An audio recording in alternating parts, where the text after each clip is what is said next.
पंचदेव प्रियश्चैव सर्वदेव प्रियस्तथा सर्वमन्त्रान् जपेत् भक्त रुद्राक्षमालया प्रिये।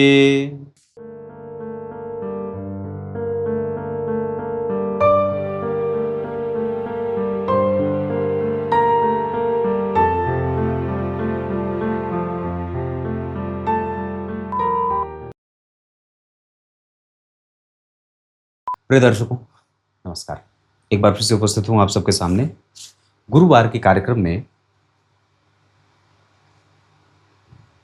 देवगुरु बृहस्पति की 5वीं दृष्टि। मैंने देवगुरु बृहस्पति की 7वीं दृष्टि के बारे में आप लोगों से चर्चा कर रखी है। अगर आपने वो कार्यक्रम नहीं देखा है तो मेरे चैनल के प्लेलिस्ट में जाइए, देवगुरु बृहस्पति से संबंधित कार्यक्रम नाम का प्लेलिस्ट बना है, आप वहाँ उसे ओपन करिए, वहाँ पे वो कार्यक्रम आपको मिल जाएगा। बहुत विस्तार से मैंने उस कार्यक्रम में चर्चा की है। हर एक ग्रह की एक अपनी दृष्टि होती है। जैसे हम मनुष्यों की अपनी दृष्टि है, जैसे कौवा को क्या किया, जयंत पक्षी था ना, उसने माता के वक्षस्थल पे प्रहार किया अपनी चोंच से भी और अपने पांव से भी। और जब भगवान रामचंद्र सो रहे थे, शिला पे देवी मैया बैठी थी, उसी पे उनकी जंघा पे सर रख करके सो रहे थे। तो जब रक्त का आभास हुआ तो पूछा ये महान गलती किसने की, तो माता सीता ने कहा कि ये जयंत ने किया है। तो बस कुशा की एक बना दिया और ब्रह्मास्त्र चला दिया। भागता भागता फिरे, अपने पिता इंद्र के पास भी गए, कोई सुनवाई नहीं। ब्रह्मदेव से लेकर के सबको, सब जहाँ जाना था उनको वो गए जयंत। फिर देवर्षि नारद ने उन्हें कहा कि जिसके पास से आए हो और देवी मैया के जैसा दयालु कोई नहीं है, उन्हीं के पास जाओ। तो भगवान ने कहा कि चलो ठीक है, तुम्हारे प्राण तो मैं नहीं लूँगा, पर ये बाण तो खाली जाएगा नहीं, तो इसे कहाँ चलाऊँ, कहाँ छोड़ूँ। तो जयंत ने कहा मेरे नेत्रों पे चला दीजिए, मतलब मेरे एक नेत्र पे चला दीजिए, मेरे प्राण बच जाएंगे। भगवान ने कहा चलो ठीक है, तुम्हारे एक नेत्र से तुम्हें काना बना देता हूँ, लेकिन एक फ़ायदा भी है कि तुम्हारे दोनों नेत्रों की शक्ति एक नेत्र में विराजमान रहेंगे। तो वो जब बंद भी करता है, पुतली घुमाता है, फिर भी दिखाई देती है, और जब सीधा करता है तो भी दिखाई देती है। तो ये कौवों की बात है। तो प्रत्येक ग्रह की अपनी दृष्टि होती है। याद आ गया, इस वजह से आप लोगों को बता दिया। तो उसमें बात क्या आई कि 5वीं दृष्टि अलग होती है, 7वीं दृष्टि अलग और 9वीं दृष्टि अलग होती है। कोई जरूरी नहीं है कि देवगुरु बृहस्पति की 5वीं दृष्टि का जो फल होगा वही 7वीं दृष्टि का भी फल होगा। सामान्य बात है कि देवगुरु बृहस्पति की 5वीं दृष्टि हो सकता है कि वो अपने मित्र की राशि को देख रहे हों, देवगुरु बृहस्पति की 7वीं दृष्टि अपने नीच की राशि को देख रहे होंगे, और देवगुरु बृहस्पति की 9वीं दृष्टि हो सकता है कि अपने शत्रु की राशि को देखते हो। तो सबका फल तो एक जैसा होगा नहीं। अब देवगुरु बृहस्पति की 5वीं दृष्टि इस बात पे भी निर्भर करेगी कि वो देवगुरु बृहस्पति बैठे कहाँ हैं, मतलब पहले वो ग्रह कितना प्रसन्न है। देवगुरु बृहस्पति नवग्रहों में वामनावतार कहे गए हैं, जो भगवान के अवतार हुए हैं, दशावतार, उसमें भगवान 24 अवतार हैं, उसमें भगवान ने, देवगुरु बृहस्पति ने अपने आप को, या देवगुरु बृहस्पति को भगवान का वामन अवतार कहा गया है। वो बुद्धिमान थे, बुद्धिमानी से परिचय दिया था उन्होंने, अपने बुद्धिमानी का।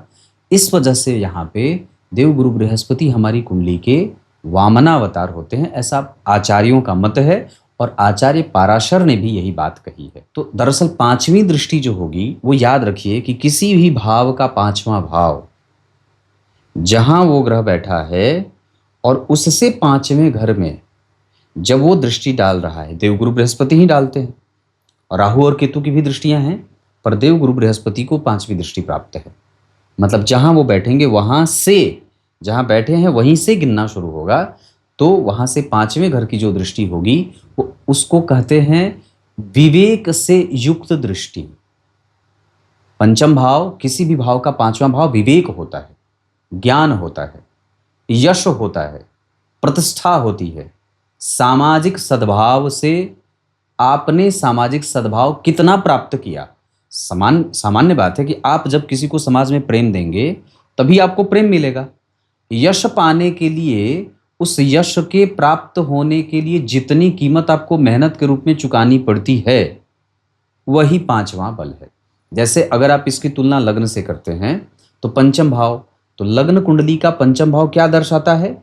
सुत, संतान, मेहनत का फल, यश, मान, पद, प्रतिष्ठा, गौरवान्वित होना, कुल का नाम आगे बढ़ाना, विवेक संपन्न होना, बुद्धिमान होना, ज्ञानी होना, बुद्धि और विवेक का सही इस्तेमाल करना। वैसे ही जब उस देवगुरु बृहस्पति की पांचवी दृष्टि किसी भी भाव पे जाएगी तो वो सबसे पहले आपको, आपकी कुंडली के लिए वो उस भाव का यश जोड़ेंगे। अब विचार करते हैं कि सबसे पहले देवगुरु बृहस्पति की पांचवी दृष्टि लग्न पे जाएगी तो कैसा फल करेंगे। यानी कि अगर जन्म कुंडली के भाग्य भाव में देवगुरु बृहस्पति बैठे हैं तो उनकी पांचवी दृष्टि लग्न पे जाएगी, और इसका अर्थ होगा कि व्यक्ति अपने जीवन में भाग्य, धर्म, यश, प्रतिष्ठा, पद, गरिमा और प्रेम, ये सब प्राप्त करेगा। क्योंकि भाग्य भाव में बैठे हैं और पंचम को देख रहे हैं, तो ग्रह जहां बैठता है और जहां देखता है दोनों का प्रभाव देता है। तो चूंकि पंचम भाव का नैसर्गिक गुण भी उस जातक के जीवन में देवगुरु बृहस्पति लाएंगे, पंचम भाव का गुण उनको मिलेगा ही मिलेगा। क्योंकि जब आप पांचवें भाव की दृष्टि, पांचवी दृष्टि की बात कर रहे हैं तो वो दृष्टि पंचम भाव, क्योंकि जब आप उस ग्रह को लग्न बनाएंगे तब वो वहां से पांचवें भाव को देखेगा। जब हम दृष्टि की बात कर रहे हैं तो उस ग्रह को लग्न में रखेंगे और वहां से पांचवें घर को गिनेंगे। तो पंचम भाव यश, मान, पद, प्रतिष्ठा का किसी भी भाव से पांचवा भाव उस भाव का यश है। जैसे नवम भाव का पांचवा भाव क्या होगा? नवम भाव से जब आप 5 घर आगे बढ़ेंगे तो आपको आपका लग्न प्राप्त होगा। तो भाग्य का यश कितना है, उसके जीवन में भाग्य है कि नहीं है, उसके जीवन में विवेक है कि नहीं है, उसके जीवन में पूर्वजों का आशीर्वाद है कि नहीं है, वो कितना विवेकी है। तो वैसे ही जब जन्म कुंडली के लग्न पे देवगुरु बृहस्पति की पांचवी दृष्टि जाएगी तो व्यक्ति को यह सब चीज देंगे।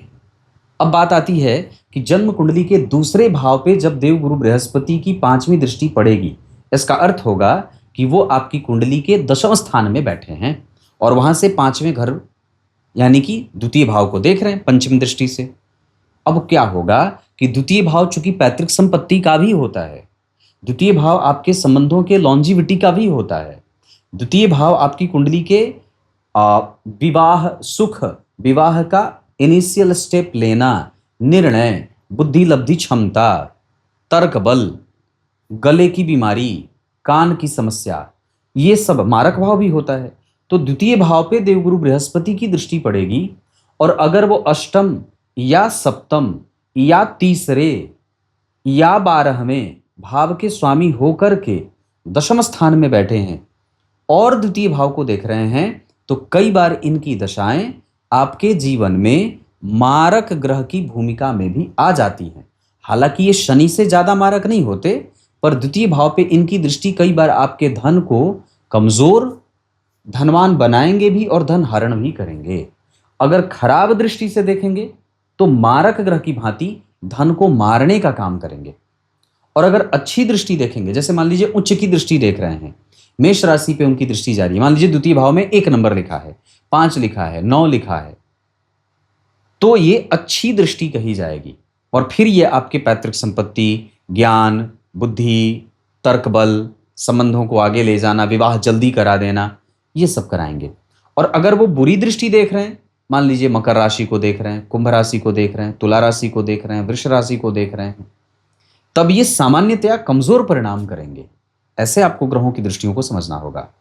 अब देवगुरु बृहस्पति की तीसरी दृष्टि या 5वीं दृष्टि तीसरे भाव पे पड़ती है तो क्या होगा? ऐसी अवस्था में भगवान आपकी कुंडली के देवगुरु बृहस्पति नवम भाव में बैठेंगे और वहां से अपनी पांचवी दृष्टि से जन्म कुंडली के तीसरे भाव को देखेंगे। तीसरा भाव पराक्रम का और प्रतिष्ठा के लिए की गई मेहनत का होता है। यहां आपको धैर्यवान होना सिखाते हैं। ये भाव धैर्यवान बनाता है, मेहनत करने का बल, अपनी मेहनत पे विश्वास और भरोसा, ये तीसरे भाव से आता है। आपका कम्युनिकेशन, आपका छोटा भाई, आपका कुटुंब, आपके माता की बीमारी, आपके माता का उपभोग, आपके संपत्ति का उपभोग, ये सब तीसरे भाव से देखा जाता है। बड़े पिताजी, बड़ी माताजी, इनका सुख और इनके साथ आपका कम्युनिकेशन। तो जब नवम भाव में बैठ करके लग्न को देख रहे थे, दशम स्थान से बैठ करके द्वितीय भाव को देख रहे थे, तो जब एकादशवें भाव से बैठ करके जब आपके तीसरे भाव को देखेंगे तो इस सभी क्षेत्रों में आपको लाभ होगा और आपको सकारात्मक व्यक्तित्व वाला व्यक्ति बना देंगे। आप कभी हारेंगे नहीं, आपको अपने मेहनत पे विश्वास रहेगा। लेकिन अगर वो खराब दृष्टि से देख रहे होंगे, शत्रु की दृष्टि को देखेंगे, मान लीजिए मकर राशि पे उनकी दृष्टि जा रही है, मान लीजिए तीसरे भाव में 10 नंबर लिखा है, ठीक है, और गुरु एकादशवें भाव में बैठे हैं, तीसरे भाव पे उनकी पांचवी दृष्टि जाएगी, तब ये हो सकता है कि आपको आपके मेहनत पे विश्वास नहीं हो, आपके मेहनत को कई बार नुकसान हो, आप गलत जगह पे भी मेहनत कर रहे हैं। पर चूंकि गुरु अगर जन्म कुंडली में अच्छे भाव के स्वामी हैं, एकादशवें में बैठे हैं और चूंकि तीसरे भाव को देख रहे हैं, तो काफी हद तक ये आपको कुछ उसमें फायदा भी दे देंगे। मतलब हो सकता है कि आपको भले विश्वास ना हो पर आपकी मेहनत रंग ला दे। ऐसे ही लोग होते हैं जो ये कहते हैं मुझे तो विश्वास ही नहीं था कि मैं जो काम कर रहा हूं उसमें मुझे सफलता मिलेगी, पर मिल गई। ये वही तीसरा भाव होता है जहां आप सब कुछ जब समझ जाते हैं कि अब नहीं मिलने वाला है, वहीं देवगुरु बृहस्पति की तीसरी दृष्टि आपके मेहनत का रंग आपको ला देती है और आपका रंग खिल जाता है। समझ में आ रही होंगी बात। अब बात करते हैं देवगुरु बृहस्पति के चौथे भाव पे। पांचवी दृष्टि जब चौथे भाव पे पड़ेगी तो असर क्या होगा? इसका अर्थ होगा कि देवगुरु बृहस्पति आपकी कुंडली के 12वें भाव पे बैठेंगे और वहां से अपनी पांचवी दृष्टि आपके चौथे भाव को देखेंगे। मैंने पूर्व में इसी कार्यक्रम में एक बात कही थी शुरू में कि ग्रह जहां बैठता है और ग्रह जहां देखता है, उन दोनों चीजों से प्रभावित होता हुआ वो फल करता है। 12वां भाव नेष्ट भाव है, ऋषभ भाव है, कष्ट देने वाला दुह स्थान उसे कहा गया है। तो 12वें भाव से बैठ करके जब चतुर्थ भाव को देखेंगे तो आपके मानसिक शांति में अवरोध पैदा करेंगे, आपकी माता को बीमार बना सकते हैं। अगर वो राहु के संग हो तब तो ये बात और भी हो जाएगी। आपके व्यय का नियंत्रण नहीं कर पाएंगे आप, आपके जीवन में जिम्मेदारियां सदैव बनी रहेंगी, आपको आपके मेहनत का फल कम मिलेगा और साथ ही साथ जिस भी विषय से आपको सुख मिले वो विषय आपको विलंब से प्राप्त होगा। आपकी नौकरी, आपकी संतति, आपका भवन भूमि वाहन, इन सभी विषयों में कई बार वो विलंब देने लगते हैं और आपको विलंब का सामना करना पड़ता है। पर हाँ, इतनी बात है कि विलंब है, ऐसा नहीं है कि नहीं मिलेगा, हमें उसमें धैर्य बना करके रखने की आवश्यकता है। विशेष तो बातें कुंडली परीक्षण के बाद बात होती हैं, लेकिन फिर भी चतुर्थ स्थान पे देवगुरु बृहस्पति की दृष्टि ऐसा परिणाम करती है। ये मैं एक झोंका दे रहा हूं खाली। अब बात करते हैं जन्म कुंडली के पंचम भाव पे देवगुरु बृहस्पति का दृष्टि का फल। तो लग्न में बैठेंगे और अपनी पांचवी दृष्टि से आपके पंचम भाव को देख रहे हैं, ये बहुत अच्छा हो जाएगा। फिर आपके लग्न के लिए भी और फिर आपके पंचम भाव के लिए भी संतान, ज्ञान, बुद्धि, प्रयोग करना और उसमें सफल होना, रिस्क लेना और आगे बढ़ना और उसमें सफल होना, चरित्रवान, ज्ञानी, सुखी, धर्मात्मा, सत्य प्रेमी, वाक चतुर, संततिवान, यश मान पद प्रतिष्ठा, कुल गौरव गोत्र का नाम रोशन करना, बहुत अच्छी परिणाम की स्थिति बन जाएगी जब जन्म कुंडली के पंचम भाव पे देवगुरु बृहस्पति की दृष्टि जाएगी। तो अब बात करते हैं जन्म कुंडली के 6वें भाव पे देवगुरु बृहस्पति का फल कैसा होगा जब उनकी दृष्टि जाएगी। इसका अर्थ होगा कि देवगुरु बृहस्पति दूसरे भाव में बैठे हैं और वहां से अपनी पांचवी दृष्टि से 6वें भाव को देख रहे हैं। अब द्वितीय भाव में बैठेंगे तो ये मारक हो जाएंगे और कुछ विशेष लग्नों के लिए, जैसे मान लीजिए मकर राशि की कुंडली बनी है तो वहां पे भी मारक हो जाएंगे, है ना। द्वितीय भाव में अगर वो शत्रु की राशि में बैठे हैं, 3 में, 6 में, 2 में, 7 में, 10 में, 11 में, इन सभी राशियों में अगर देवगुरु बृहस्पति द्वितीय भाव में बैठे हैं तो वहां से बैठ करके वो आपके छठवें भाव को देखेंगे। तो ये कई बार आपको ऋण में लेके जा सकते हैं।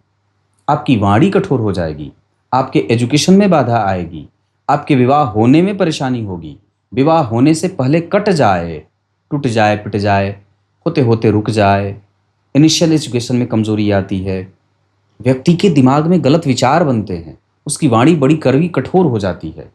ये द्वितीय भाव में बैठने का फल होगा। और देखने का फल ऐसा ही मिला जुला होगा, आपको ऋण लेना पड़ता है। लेकिन हां, अगर दशम स्थान के अधिपति होकर के द्वितीय भाव में बैठे हैं और छठवें भाव को देख रहे हैं तो ये आपको नौकरी दे देंगे। अगर एकादशवें भाव के स्वामी होकर के द्वितीय भाव में बैठे हैं तो भी आपको नौकरी दे देते हैं। अगर नवम स्थान के स्वामी होकर के द्वितीय भाव में बैठ करके और छठवें भाव में बैठ रहे हैं तो भी आपको ऊंची प्रतिष्ठा दे देते हैं। अगर चतुर्थ स्थान के अधिपति होकर के द्वितीय में बैठ करके छठवें भाव को देख रहे हैं तो भी नौकरी बहुत बढ़िया दे देते हैं। अगर पंचम और लग्न के स्वामी होकर के द्वितीय भाव में बैठे हैं और छठवें भाव को देख रहे हैं तब तो कहना ही नहीं है कि ये कितनी अच्छी बात हो जाएगी, मतलब ये अच्छा है। अब बात करते हैं जन्म कुंडली के सप्तम स्थान पे देवगुरु बृहस्पति की 5वीं दृष्टि कैसी होगी। इसका अर्थ होगा कि वो ग्रह आपकी कुंडली के तृतीय भाव में बैठा है। अगर लग्न के स्वामी होकर के तीसरे में बैठ करके सप्तम स्थान को देख रहे हैं तो मेहनत करवा करके विवाह कराएंगे। दूसरा, वो आपके जीवन में आपको खूब मेहनत करवाएंगे, तब जाकर के आपको आपका विवाह हो, दाम्पत्य मिले, संतान हो, एक संतति हो जाए, दूसरी संतति में देर आ जाए। एक संतति का सुख तो बहुत बढ़िया मिल जाए, दूसरी संतति का सुख बड़ा देर से, विलंब से, और हो भी तो बड़ा मुश्किल से, परेशान करे वो। माता पिता, भाई बहन, माता का सुख, इन सभी चीज़ों में वो कई बार वैमनस्य दे देते हैं। माता कई बार द्वेष करने वाली हो जाएंगी, पिता कई बार द्वेष करने वाले हो जाएंगे। अगर ये नहीं है तो दूर जाना पड़ता है। आपका रखा हुआ पैसा कई बार आपके काम नहीं आएगा। व्यापार चलाने की पूरी कोशिश करेंगे पर फिर भी उसमें कहीं ना कहीं नुकसान होने की स्थिति बन जाती है। लेकिन ये कब? जब जन्म कुंडली में अच्छे भाव के स्वामी होकर के बैठेंगे तब तो ये अच्छा परिणाम दे देंगे। लेकिन अगर तीसरे भाव में बैठे तो आप ये बात रख लीजिए कि आपको मेहनत करनी है। इतना ही नहीं, भाग्यशाली बनाते हैं लेकिन संघर्ष भी साथ में दे देते हैं।